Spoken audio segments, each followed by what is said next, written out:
Super Mario Maker 2 is a level creator slash side-scroller for the Nintendo Switch. It's the highly anticipated sequel to the original Wii U game from 2014. Just like in that game, you are free to make your own stages. Not only that, but they've added more from the original game, like a new theme to play with, and a story mode. Does it all hold up? Let's find out! So, the main way to play is creating stages in the level creator page. You can choose your theme and design between Super Mario Bros, Super Mario Bros 3, Super Mario World, and the new Super Mario Bros series. Each has a few exclusive set pieces, such as their own power-ups and physics. As an example, Super Mario World features the cape feather, while the new Soup features the propeller mushroom. Both are similar, but different in function.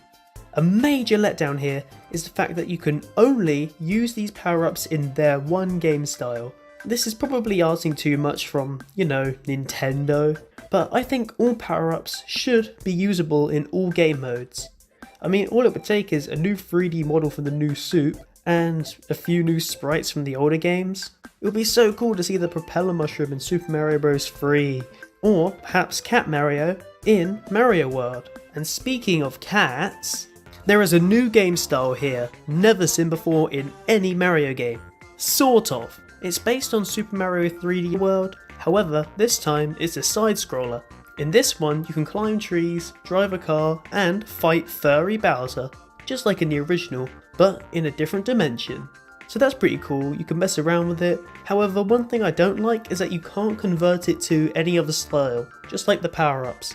So if you want to use the cat suit in even the Wii U version of New Soup, you can't do that. And that's quite a big letdown if you ask me.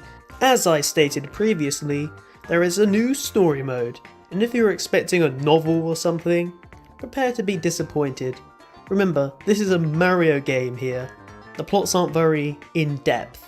The story here is Mario's castle has been destroyed, so that means you have to make money to rebuild it. How you make money? By beating Mario courses, of course, specifically made by the professional creators, that being employees at Nintendo. Sadly, New Super Mario Bros 2 in specific is not a game feature here. Otherwise, well, Mario would be drowning in coins. Before this game even came out, I was a bit underwhelmed. I don't know if that's the right term to use. I guess I just wasn't really hyped for this one. I mean, back in the day, I really wanted to play Mario Maker 1 on the Wii U, but sadly, I never owned a Wii U, and I didn't even know it came out on 3DS until recently. So hearing about this new game on the Switch, I was sort of intrigued, but the magic had kind of died down since then, so I wasn't that excited. But from what I've played so far, I'm quite happy with this game. It's fun, and the user-created levels from online, they're pretty phenomenal. Sometimes they can be a real pain, but I love the creative ones. You can so tell that people are so talented with creating their own levels, and there's a lot of passion they put into them. And then you find ones like this and you want to tear your own teeth out and jam them down the creators' throats.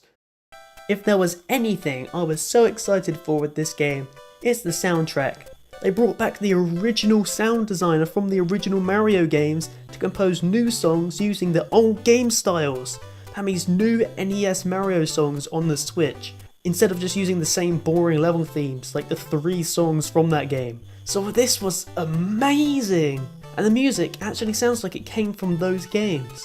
I am truly blown away. Good job, guys. You can always make a great soundtrack. I feel like I should mention this here, but if I have to commend you for one thing, it's listening to the fans. When they had the big backlash for not being able to play with friends online but only play with strangers, you listen. Sure, it's not really fun to play with people like that. I'd much rather just prefer to make stages for my friends and then them play it and then tell me how shit I am at creating stages. But I like that you took the time to listen to us when we complained and give us a feature which really should have been in the game. But there's one thing that really grinds my gears about this game. Something that was in the original games, that's not in this one. I don't get why, and it's so frustrating. And that is lack of amiibo function. I remember I mentioned this a few videos ago, but I didn't think they'd actually do it. They actually did, and it's so annoying. I thought they'd announce it at E3 or something, but nope. They just removed the feature. There seems to be a thing in Nintendo games these days. And it's just, why? I mean, I get it, maybe it took up too much storage, but I mean, you didn't have to make new ones, you could have just brought in the old ones and I'm sure most people would have been happy. There didn't even need to be amiibo unlockables, you could just unlock them in the game. Oh boy, that's so annoying, but it doesn't break the game for me. It's not like I needed these costumes, I just wish I could run around as an Octoling. Someday that dream will come true, alas, that's not today. So if I could sum up what I think about this game, it is fun. It's Mario, it's always fun. But I mean, this game takes fun in a different direction. Whilst I guess you could say it's quite comparable to the original Mario Maker, and you could argue it's barely any difference. But you could say the same about Splatoon and Splatoon 2, or Smash Bros 4 and Smash Bros Ultimate. It is built off the code of the last game, but it's its own thing, and it's on a different console. So I'm glad they actually made this so people who never played the older versions of the game have a version of the game to play. And if you've played it, tell me what you think in the comments below, and perhaps send me some stages that I'll play through in an upcoming video. Catch you guys in the next one.